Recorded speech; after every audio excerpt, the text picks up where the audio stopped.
Look at this baby lion, it's so cute, can we take it home? I'm sure most of us are guilty of saying or even thinking this. Thinking of having an exotic animal would be cool, even just as a pet or in our personal home. Today I'll be persuading my audience on why we shouldn't raise wild animals as our own or home pets. In persuading my audience why to not raise wild animals, I'll discuss why it's dangerous for the person themselves, the owner, how they can become hard to control, and the effects it can have on the wild animal themselves. First, it's dangerous for us as humans because of the diseases they can carry and dangers they can cause. According to the Association of Zoos and Aquariums article, Why Wild Animals Don't Make Good Pets, which was published Thursday, February 19, 2009, it said wild animals can carry diseases dangerous or fatal to humans. Diseases include rabies, distemper, herpes viruses, salmonella, polio, tuberculosis, Rocky Mountain spotted fever, and the bubonic plague. There are many others, but these are more of the common and recent ones. Wild animals can also harbor parasites such as intestinal worms and Potosa. Not only can these wild animals carry diseases, but at any moment they can bite, scratch, attack the owner, the children that the owner may have, or any other children or guests, which the animal owners will be legally responsible for. According to the Centers for Disease Control and Prevention, so CDC, discourages direct contact with wild animals for simple reasons. Following the diseases you may get, research also showed some examples. The herpes B virus, commonly found among macaque monkeys, can be fatal to humans. Thousands of people get salmonella infections each year from contact with reptiles or amphibians, causing the CDC to recommend that these animals be kept out of homes with children under 5.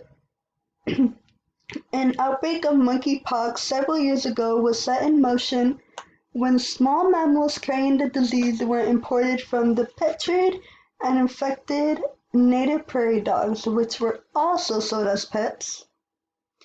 Now that I discussed the dangers for humans, I'll discuss the time, effort, and how hard wild animals can be to control. Second, at some point they will be hard to control. Baby animals can be irresistibly adorable until the cuddly baby becomes bigger and stronger than you could have probably imagined.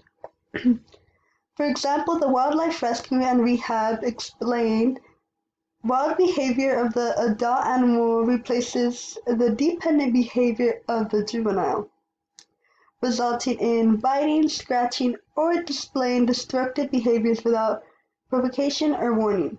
Such animals typically become too difficult to manage and are confined to small cages passed from person to person or disposed of in any other way. I will be talking about the difference between domestication and habitation. So domestication is the process of taming an animal and keeping it as a pet or on a farm, versus habitation is to make or become accustomed or used to something. Domestication can actually take thousands of years, which was explained by the Wildlife Rescue and Rehab Center. Wild animals are also not domesticated simply by being captive-born or hand-raised. The instinctive behavior of these animals makes them unsuitable as pets, which can make them unsuitable as pets. Instead, it's by nature are self-sufficient and fare best without our interference. The instinctive behavior of these animals makes them unsuitable as pets. So the difference between wild animals and let's say it's a different story with wild animals than with dogs, dogs and cats, who have been domesticated by selective breeding for desired traits over thousands of years. Now, for habitation, it's a process by which animals gradually get used to situations they would normally avoid, explained by PAW's Wildlife Center article called Unsafe, Illegal, and Inhumane. Habitated animals cannot be returned to the wild because they are likely to become nuisances or an outright danger to humans, which in turn jeopardizes the animals and leading to, um, let's say, what do they call it? Let's say hunters. If they see that something's going on, then they're gonna go on and kill that animal and jeopardize the animal.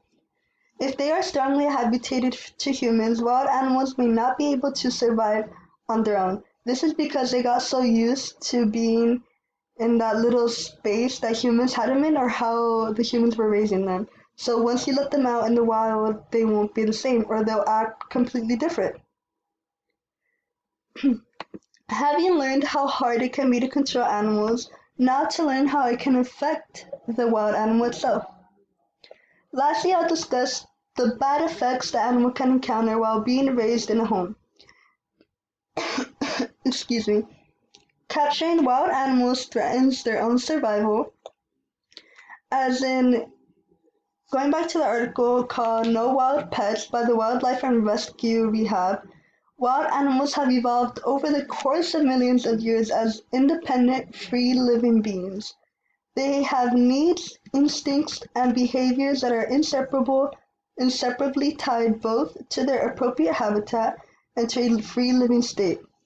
It is inappropriate and inhumane to force a wild animal to live the captive life of a pet, as in dogs, cats, etc. No matter how well designed the captive habitat may be, it can never replicate the freedom that wild animals require to be complete beings. A permanently captive wild animal is doomed to a life of confusion and stress as he attempts to reconcile instinctual urges with foreign surroundings. Having any animal as a pet means being responsible for providing appropriate and humane care.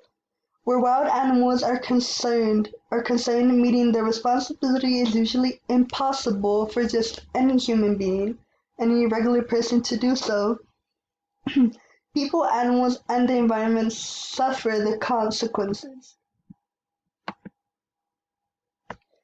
To conclude, my purpose has been to persuade you to not raise a wildlife animal as a home pet. In doing so, I have discussed why it's dangerous for the person, how they are hard to control, and the effects it can have on the wild animal itself.